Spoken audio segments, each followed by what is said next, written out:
Why am I so tired all the time, even when I'm sleeping enough? That's one of the questions that we are going to answer today. Just before we get into that, though, on Monday, May 18th, tomorrow evening, Coach Santo and I are hosting a live workshop. It's a mindset workshop called the Breakthrough Workshop. So if you've ever said to yourself something like, I know what to do, I just don't do it, this is the workshop for you. So we're going to explain what that mindset is, why the answer is not more discipline to solving that.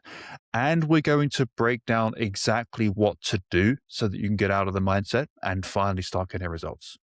So hit the link in the description to register. We are going to make the replay available because we are going to be recording it. We're going to make the replay available at some point in the future. I don't know when yet, but if you register, you will get access to the replay even if you don't show up. So you may as well just click the link and register, and then I'll send you all the details and the replay after the event. Okay, so why am I so tired all the time, even though I'm sleeping enough? And let's assume, Coach, for the purpose of us answering this question, is that this person has gone to their doctor, they've had all the tests, and they have a clean bill of health otherwise. I believe the phrase then would be all else being equal. Yes. Why is this person just not feeling rested enough from getting enough sleep? Yeah. Cool. What's the first thing you think about, Coach, when you hear that question?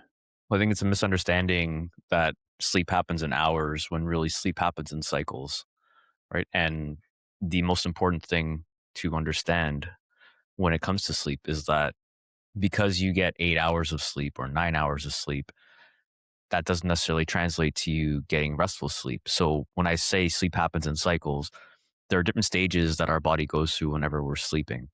And one of the most important things about what you're feeling or relative to what you're feeling when it comes to not getting enough sleep is the chances are you're feeling like very foggy brained, maybe not so cognitively sharp. Obviously, energy from a body perspective is much lower. And there's a few things that influence that. So one of the things that end up improving when you get good cycles of sleep, not just hours of sleep, is this one system called your glymphatic system. This is like the janitors of your body and your brain's fluid that goes through your cranium at night. So your body gets rid of the metabolic waste throughout the sleeping cycle at night.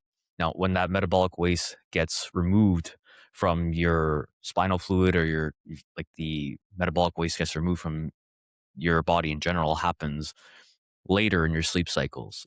So our brain and our body has this function of sleep, which is super interesting. And it's one of my favorite things to nerd out on is that when you sleep, initially the first few cycles of your sleep, which are about 90-minute blocks, the first few initial cycles of those 90-minute blocks have to deal with deep restorative sleep.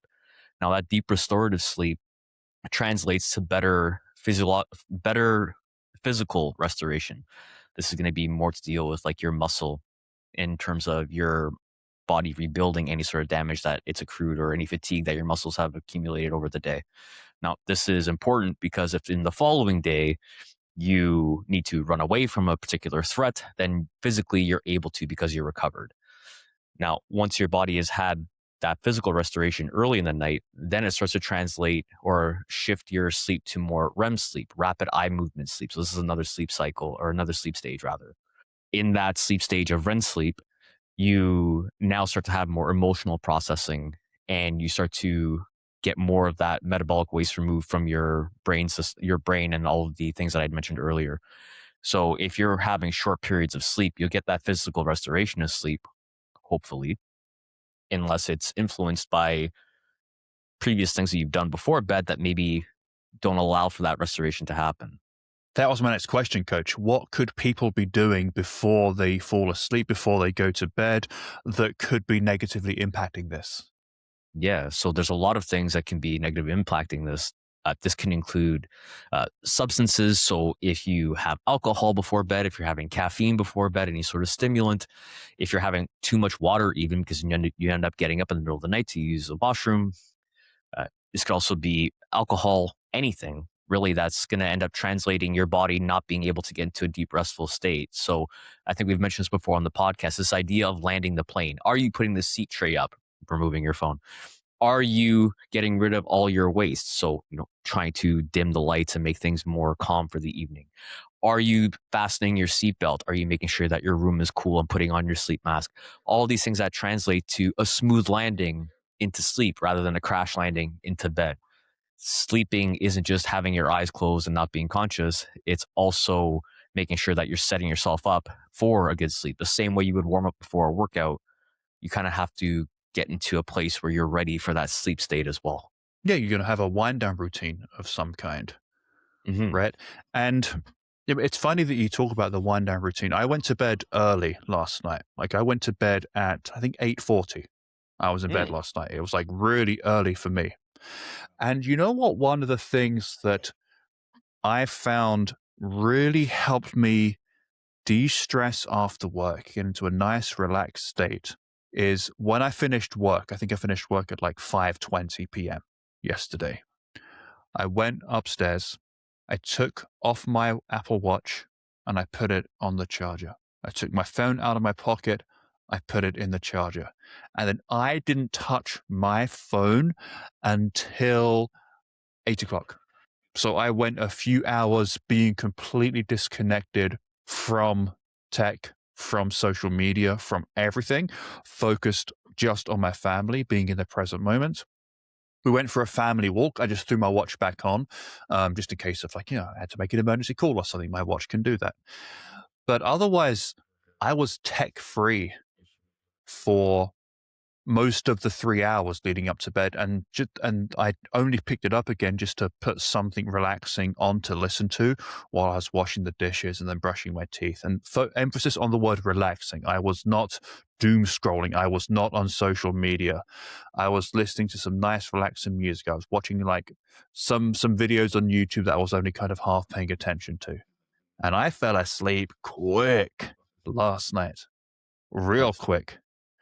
And I think I got 8 hours and 20 minutes of sleep, which is probably a record for me this year, I think. It's funny you say that. I did the something similar on Monday evening. Usually I'll go to other ship. I'll go to do a sauna session, come home, unwind, and then get to bed. Usually it's like 9:45, 10, Mm. close to 10:15. And I thought to myself, man, I don't want to do that. Like, what do I want to do? I'm not going to go through the rhythm and routine of doing a thing simply because I do this thing. What does my body really want? And man, I just want to lie down.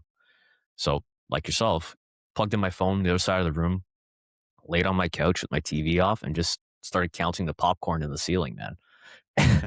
And before I knew it, I was like dozing off. And again, like yourself, dude, I got 8 hours plus of sleep. I woke up Nice. feeling amazing. And it was that separation from all the extra inputs, though it may not seem like you're doing something, even though you're just inputting a YouTube video or music or whatever it is you're Mm. listening to.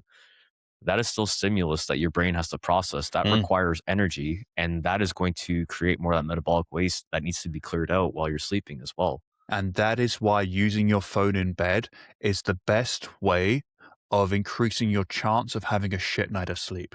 Absolutely. There are people who can use their phone in bed and get a great night of sleep, wake up feeling well rested. Okay. So if you are currently using your phone in bed and you're really happy with your sleep quality and your sleep quantity, probably don't need to stop. Okay. If it ain't broke, don't fix it. But if you are struggling with your sleep right now, in terms of maybe feeling that you're not maybe getting the best quantity or quality, because maybe you're getting enough hours, but the quality is shit, and you're also using your phone in bed before you fall asleep, stop it. Mm. Get a book instead. Yes, there is still information that you're inputting, but it's low bandwidth. It's text on a page. It's not doom scrolling fucking TikTok. It's a different thing. It's a really different Mhm. thing, and you know it's a different thing. You can feel it. Of course. Yeah. Yeah. I think a lot of the challenges people have, like we're talking, the question is, why am I so tired all the time, even when I'm sleeping enough? And yeah, we're talking about sleep. I think it's also important to touch on what's happening at the beginning of your day, not just what's happening at night. Because yeah, sleep is going Mm, to be relative to what your recovery is like. However, how are you starting your day?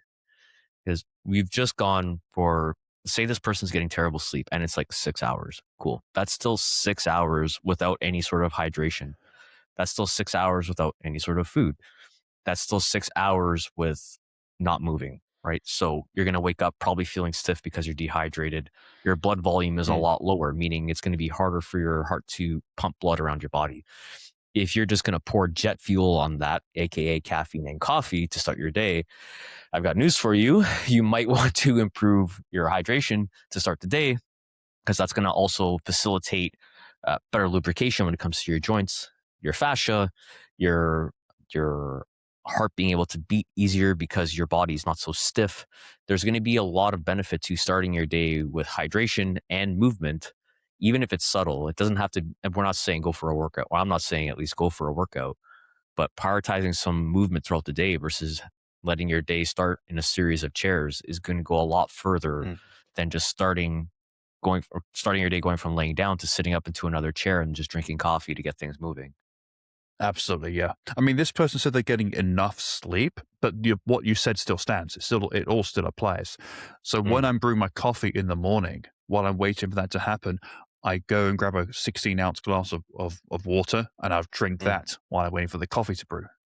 That's a nice. simple change that will have a big effect because you're absolutely right. Everybody wakes up dehydrated because you Mm, haven't had anything to drink in the last like 8+ hours, of course.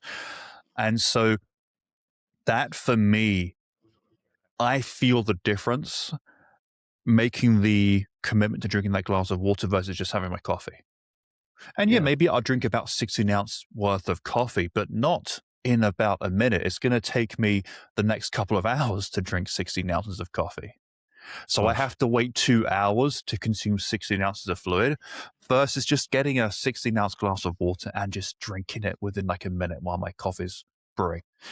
It does really make a difference. And you're right with the movement too. Like this morning, I woke up, I did the water, then I grabbed while the coffee was brewing, went down to the home gym, and I sipped on the coffee while I was doing my warm up, my stretches, like Mm, opening up my hips, my hamstrings, my upper body. And honestly, that's all you need to do in terms of movement. You don't need to do anything too intense. You can just like swing your legs around, swing your arms around for, 5 minutes, do a bit of foam rolling or something. And then you get back on with the rest of your day. You don't even have to do the workout. Totally mhm. right there, coach. Yeah. Yeah. There's one more thing I wanted to bring up as well here. I think Mm, one thing that maybe for me anyway, this is what I hear a lot of when we're talking about, things that are relative to energy intake or energy output rather. mm, You'll hear, well, I just don't like eating breakfast. I think that's a big one a lot of people mention. And, you know, I'll ask, okay, well, what's the first thing you usually have in the morning? And people will say coffee. And you have to keep in mind as well, caffeine is also an appetite suppressant. mm. So if you're not having any sort of water first thing in the morning and the first thing you're going to is caffeine, of course, you're not going to want to eat. Your stomach is being naturally suppressed with caffeine, or your hunger signals rather, through that. So keeping in mind, what you don't necessarily have to add anything per se. Sometimes you just need to shift the order of operations in terms of what's happening initially, and that can be a solution to explore as well. Absolutely, coach. You know what that just made me think of? Mm, Some people, the reason their sleep quality isn't great is because they're eating their dinner or they're just eating in general too close to bedtime, yeah. which is not going to lead to a good quality sleep. Also, if you've eaten dinner only just before going to bed and then you wake up, of course you're not going to be hungry for breakfast yet. You had a late dinner. You're just not ready to eat again yet. And so if you were to shift that dinner an hour or two or three earlier, have a better quality of sleep, wake up, you may be ready for breakfast within an hour or two of waking up. Mm, yeah, great point.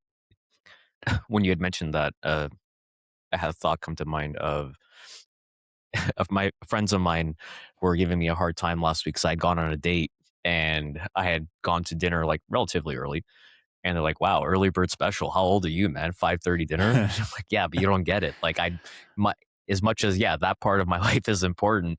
The other part of my life is just important is to making sure I'm getting adequate sleep so I can show up emotionally available and be present and aware versus thinking to myself, man, like I got to get to bed in like an hour here. And I just, had all this food and then you end up sleeping terribly. And it translates to this snowball effect later down the line of the week where now your Wednesday is a disaster because Monday night you didn't sleep well into Tuesday and now you're behind on Tuesday and that leads to Wednesday. By then it's Thursday. Like it's just a snowball effect that doesn't translate well from a one night decision maybe could have made a better decision with. Mm, totally. Yeah. By the way, all the parents here are listening are like, yeah, 5:30 dinner, that's normal.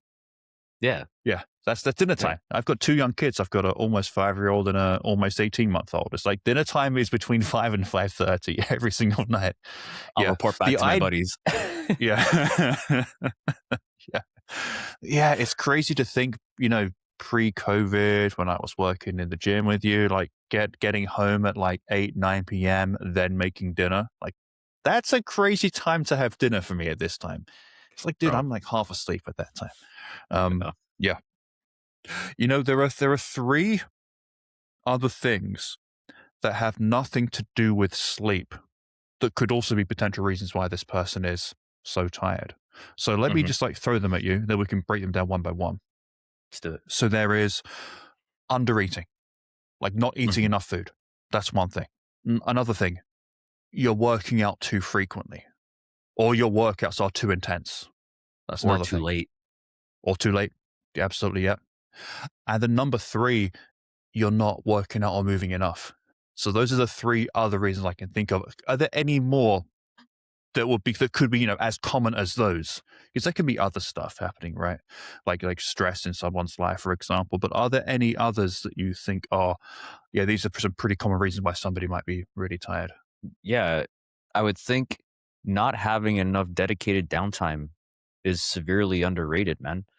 Mm, Like, you think of everything that you go through in a day, and at what point do you get an opportunity to just sit with what's happened throughout the day and just process it for a moment? Because I think one of the things that are really that's really challenging for a lot of the moms that are listening to this, that I think we both of us experienced in both of our coaching mm. practices, is there's this idea of my mind's racing all night. Well, at what point Yeah. did you give your mind an opportunity? It's like there's a difference between your brain and your mind, right? Your brain is the organ, but your mind is the environment that the brain is living in.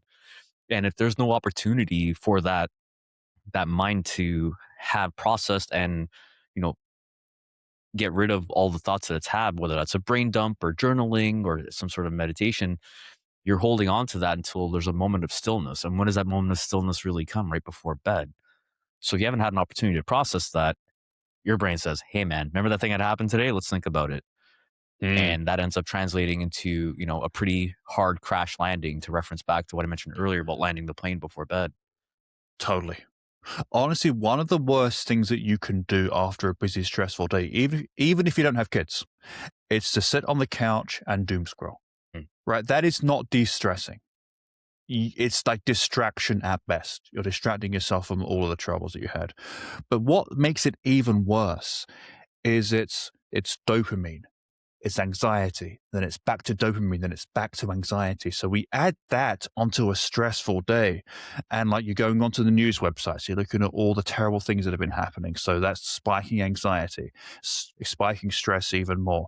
Then you go on social media in search of this cheap dopamine because there's a video that you want to see, or somebody liked your post, or somebody commented on something. That is not going to de stress you.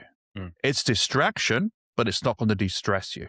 So one of the best things that you can do at the end of a stressful day, even if it's for 5 minutes, just leave your phone on the table, plugged in or whatever, and get the fuck outside for even a 5-minute walk with no electronics, with no notifications. Turn your Apple Watch on Do Not Disturb if you want to bring it with you and track your steps still.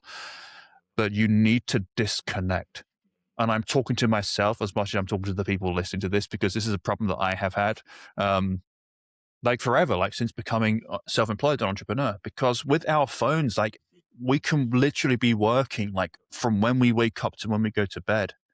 Like the phone is our work. I can like quickly just tap on Instagram, open it. Who's liked my post? Who's left a comment? Who do I need to reply to? Who sent me a DM? Like I could easily be checking those things all the time. and think, oh, I've got to get back to that person, got to get back to that person. And all these tasks just build and build and build in my head. And if I don't have any way of like writing them down somewhere, it's just going to fill up this mental space and find it very hard to de-stress. So honestly, that choice that I made yesterday, and it was a choice because I recognized what had been happening, to just leave my phone in the other room on the charger for a few hours, that dropped my stress levels to a very noticeable point that I've not experienced for a long time. A As much as we speak to an audience of women mostly in terms of, who we coach and who we're trying to help, Mm. majority of our pages, I think you would agree with this podcast included, are just thinly veiled versions of self-confessions of ourselves, like, "Hey, man, go put your phone down." Like, "Hey, yeah, this is actually me," just reminding myself, "Hey, yeah, go put your phone down, dude." Like, these Yeah, are these are human problems so much as they are, totally. mom problems and dad problems as well. Absolutely. Yeah.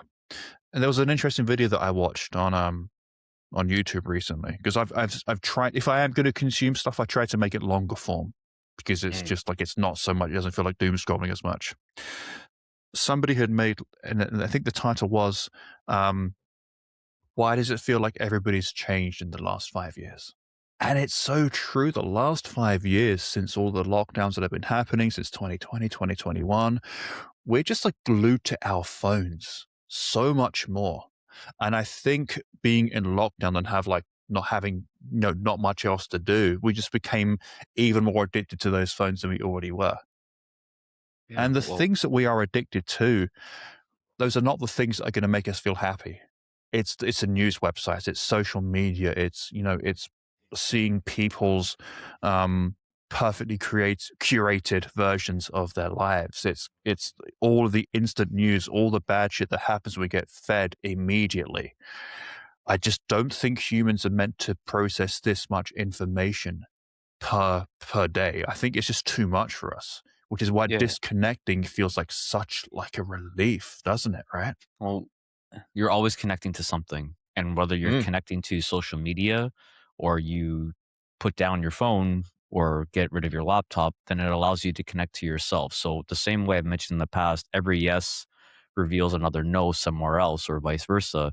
Everything that you're connecting to is disconnecting you from something else. So when you're on your phone, when you're around your family, that means you're mm, connecting to your phone rather than connecting with your family, or vice yeah, versa, right? yeah, And it's not to shame or make people feel bad about that. It's just the reality of it. It's what it is. yeah, yeah, There's a really good phrase that I came across, which was, you cannot become happy, just only be happy."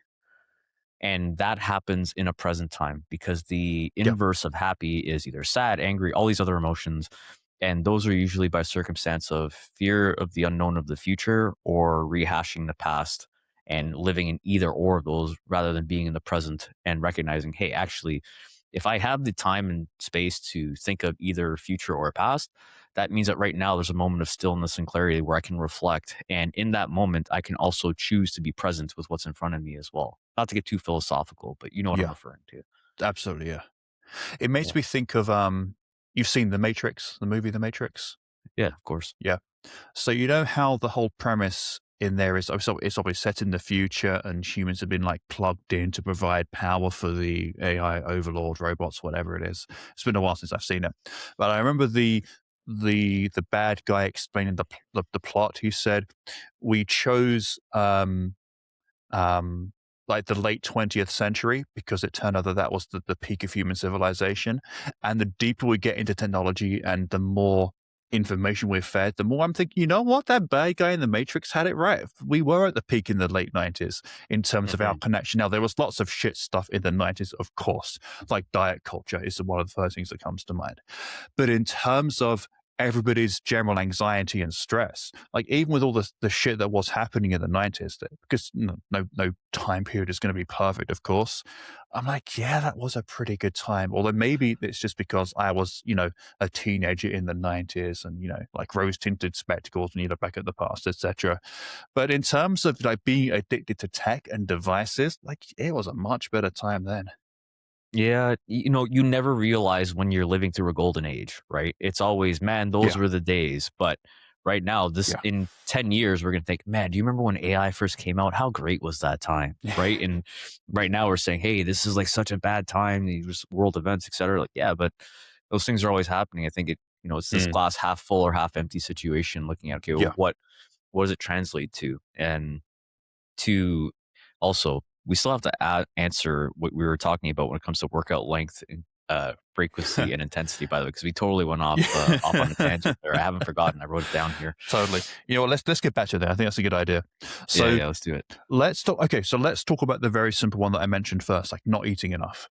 Okay. Like if you're trying to get by on 1,200 calories and you are at least moderately active, getting 7 to 10,000 steps per day, and you are working out 3, 4 times per week, and you're doing something like trying to eat 1,200 calories, it's probably too few calories. And you so, Mm, which means that if you are sticking to that number, you're in a very big calorie deficit.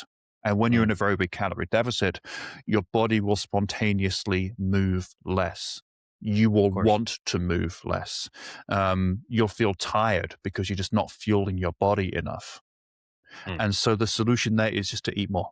Okay. So a good general approach to calculating how many calories you need in to lose weight is to take your target weight in pounds, multiply that number by 12, and eat approximately that number of calories per day, plus or minus 100 calories. So if you currently weigh somewhere around 180 pounds, you want to get down to 150 pounds, 150 times 12 is 1800. So 17 to 1900 could be a good approximate range there, not 1200. You're probably under eating. So that's mm. okay. That's a simple one there. What about somebody who's working out, like just working out too hard and feeling tired? What's going on there? Yeah, you're overdoing it, right? Like Yeah. when you think of, so I've always used this example because it's one of my favorite examples. There's a car. It's called the Bugatti Veyron. I believe it's the one that I'm referring Okay. that I remember. So this car is the fastest car ever created, and it can go 380 kilometers an hour, something like this. Don't quote me here. Hmm. It goes fast. Okay.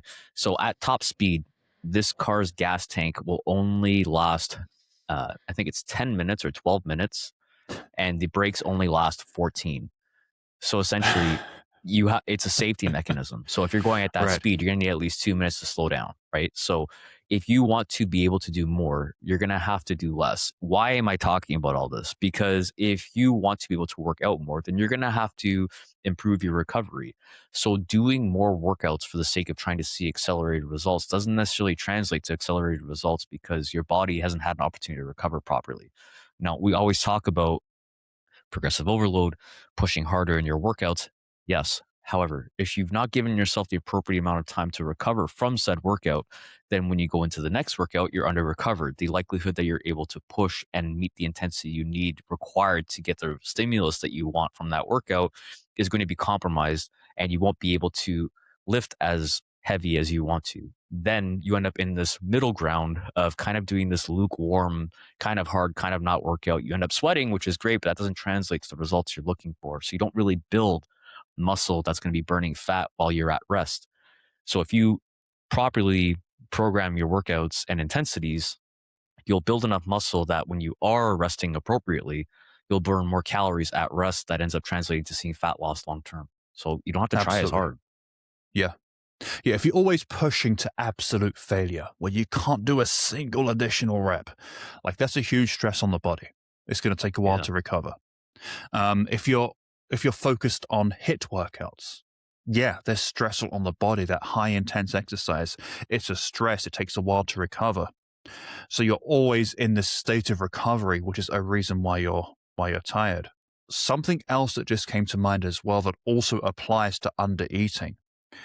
If you're putting your body through these stressful workouts and or you've got the stress of not eating enough, your body's going to produce more cortisol. Mm. And that is going to negatively impact your sleep quality as well, right, coach? Like too much cortisol.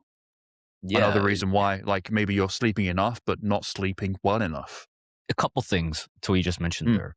yeah, So there are say you're not eating enough and you're doubling down on workouts, and yeah, what's happening? Okay, well, yeah, there's a massive deficit there that doesn't translate to you being able to sustain that. So because you're not fueling enough, then now your body is not going to be willing to rest because now there's this huge stress. It has to backfill those calories somewhere. So if you're someone who's not tracking what you're eating, or even if you are, you end up blowing it out on the weekend and having an absurd amount of food, maybe, or you're just not recognizing how many calories you're really taking in because your body will find ways to auto regulate that. So you Mm. won't get adequate sleep, which then translates to you waking up the following day feeling like, hey, it's really hard to make good, healthy decisions for today. And then it ends up being grabbing all these calories or just saying, fuck it, and eating everything that's not nailed down. So there are auto regulation features in our body that are created for us to be able to manage that stress. Mm. Yeah, absolutely. And by the way, I don't want to be the coach, and I am not the coach who says, oh, women over 40 shouldn't do HIIT workouts. I mean, yeah, of course you could do HIIT workouts. Just don't make it the main thing that you do. Do a HIIT workout once, maybe twice a week. Cool. Not a problem. But then more than that, and you're pushing it towards this like chronic state of recovery. Well, yeah, and if you love hit workouts that much, fucking sick. You know what would help you get Yeah. an even better hit workout? Some proper fucking strength training. Because the stronger Yeah. you are, the harder you can push in those hit workouts, and you can call yourself a hit athlete. I don't care. Like if you want to do twice a week, where one of those days a week you have like hit ish, right? Okay, like feeling Yeah. good, like pushing a little bit, but then there's one day a week where there's that one class that you love with that instructor who just knows how to get under your skin. You want to get after it. That's the one you push hard in. And when they see you, they're motivating you. And it's just, Mm. yeah. So the strength training is what trains you for that session. So you Yeah. can push hard and keep improving every time you go in there. Exactly. Yeah. I mean, a week that might look something like this could work well for somebody who's like just loves the hit. Maybe you do like, yeah, you do like two of those hit workouts in the way that you described. One is like, it's like medium high intensity interval training. Another one's like one where you really, really push. Then maybe 2 days a week, you do some full body strength training. You follow a program. You apply progressive overload. You don't go to failure. You stop in each set where you can do maybe two more reps, which is Hmm. where you're working hard, but you're not just destroying your body every session. And then if you want a fifth workout, maybe you make it low intensity zone two for 30, 60 minutes or whatever. Then the other 2 days of the week, you just get your steps at a regular walking pace. Like that's not a bad week, right? That's a pretty good balance of strength training, high intensity cardio, lower intensity cardio, and just like neat non-exercise activity, going for the walks and that kind of thing. Mm. That would be a pretty damn good balanced week where you shouldn't feel like you are in this just chronic state of recovery and just tired all the damn time. Yeah. Then how about people who are not moving enough? How can moving more make them feel less tired? Our body is really good at giving you what you give it. So if I want to be really good at not moving, then I'm going to make sure that I don't move. But if I want to get really good at moving, then I'm going to make sure that I move more, right? Move well, move often. So Hmm. this sounds like a complete contraindication of what we just said, though. The difference so there's the fit principle: frequency, intensity, type, and time. So what frequency? So we spoke about that. Two hit workouts, one moderate on the moderate high, the other one high. Okay, intensity taken care of, right? Type, strength training or hit workouts. Cool. Time. What duration of time are you doing it for? Is it half an hour, 45 minutes, an hour? What does that look like across the week? That doesn't necessarily mean that that's included in the neat activity that you mentioned as well, non-exercise activity thermogenesis. So this is your steps and that kind of stuff as well. When you're getting an adequate amount of steps and movement, which means, you know, house chores, backyard or whatever, just the activities of daily living. When you're Yeah, doing that stuff, that also facilitates blood flow, oxygen use. This is going to help to facilitate recovery because you're getting rid of all that metabolic waste from your workout as well. So if you're able to move more, that's going to help to facilitate you being able to move more, get more fluid throughout your system. You need to move in order to move. But if you sit down, then you're just going to want to keep sitting down. And it's a function of, again, your body adapting to the stimulus that you're giving it. exactly. Yeah. So if somebody is getting 2 to 4,000 steps per day and they're not doing any workouts at all, Yeah, no wonder you're feeling you have no energy and that you're feeling tired. Even if you're sleeping well and eating enough, Mm. you need to start to move more. This is a case where burning energy in the form of more movement is going to generate more energy so that you feel less tired day to day and get stuff done more. So somebody who's not doing any workouts and is getting 2 to 4,000 steps per day, got to start to build on that. Get an extra Yeah. 5 to 10 minutes of walking in and maybe add in one, maybe two workouts per week. Maybe you hold off until you actually start doing your workouts. Maybe you focus for a couple of weeks on just ramping up those steps, getting a bit of movement. But yeah, people who, and I think we talked about this on a recent episode, right, where we said that um, if you feel like you're too tired to train at the end of the day, the solution is to start to train at the end of the day, but not to push really, really hard, just to give whatever you have. Even if Mm. it's like a 50% effort workout, great. You're going to get stronger even with that level of effort because right now you're not doing anything. So doing anything is going to stimulate increased strength, more energy just by taking action and doing something. So the solution to getting more energy if you're not moving enough is just to move more and to be more intentional about how you're doing that. A walk at lunchtime, a walk after work, a low effort workout once or maybe twice per week, and then build from there. Uh, I've often explained this, I mean, in two ways. One is because of my science background, the coefficient of static friction is always higher than the one of dynamic friction. So You got to if you're explain what trying, hell that means, coach. I'm yeah, lost yeah. now, right? I just So kind of like tuned out when he said coefficient. I'm like, what the fuck is this? I can't tolerate these words right now. the easiest way to frame it is the first step is always the hardest. So Perfect. if you've ever, so the first sport I ever fell in love with at a very young age was strongman training because I would be on late at night and I would just be up watching TV, watching sports. And it was these men who were the size of fridges with these boat ropes over their shoulders trying to pull a plane. I'm like, there's no fucking way this guy's going to move this thing. And he just starts with tiny little steps and nothing is moving. Nothing is moving except his feet. All of a sudden, you see things inch by inch start to move and pick up momentum. This is the same thing. You are that plane right now.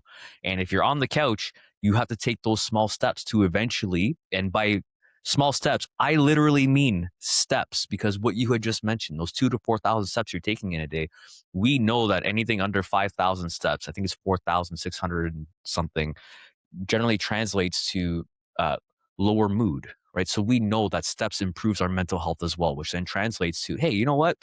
I want to feel like taking better care of myself. So those small literal and figurative steps build momentum. And that momentum then translates to you making better nutritional decisions, drinking more water, getting better sleep, maybe getting a lift, right? Figuring out what your workouts look like.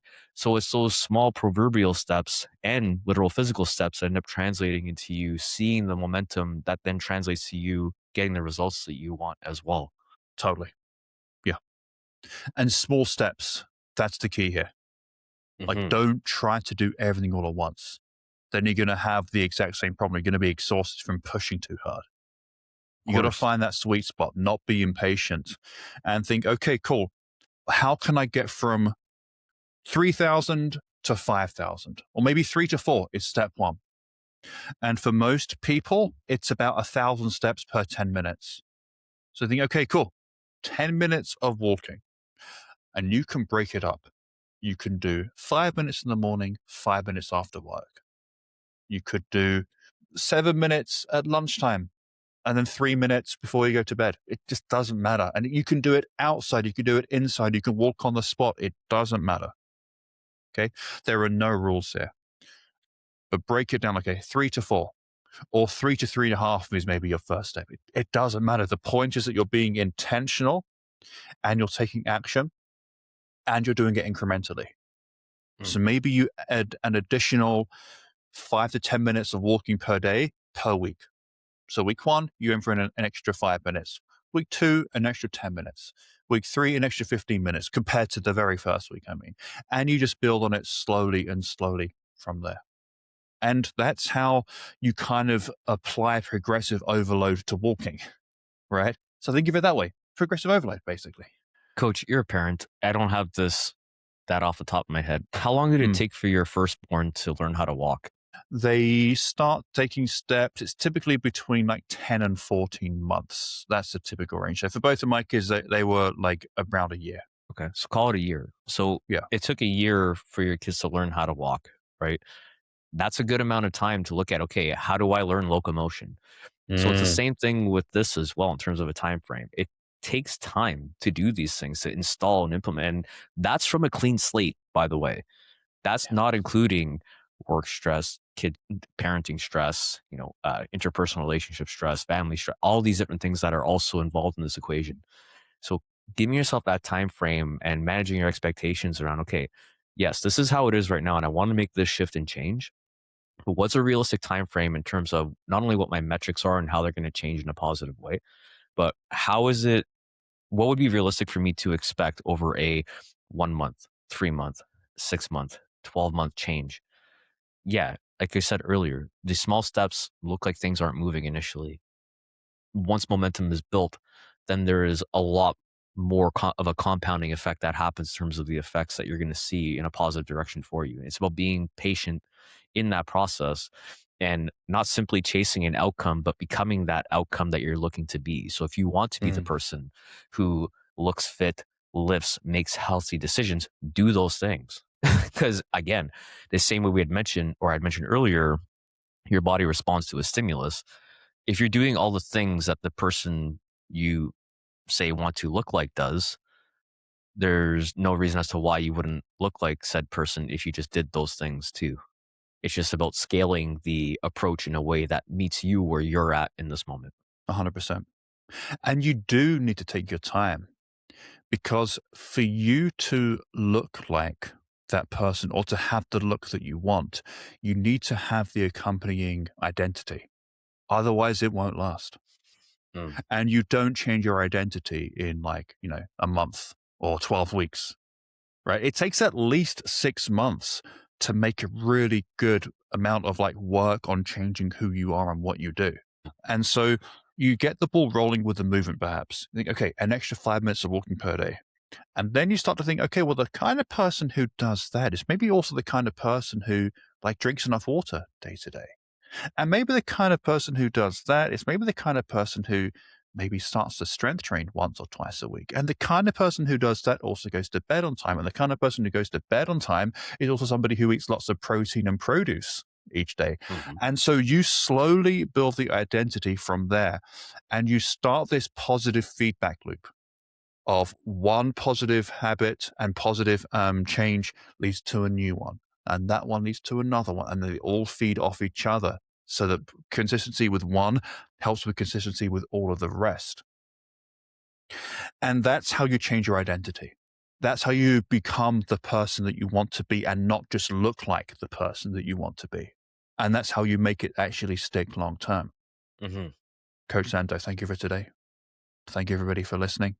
Don't forget, if you want to attend the breakthrough workshop tomorrow, tap the link in the description here. As I said earlier on, the replay is going to be available only to people who register. We're going to make it public at some point in the future. I don't know when, but if you actually want access to the recording, you need to register. So hit that link, register, and we'll either see you there or we'll see you next week on the podcast.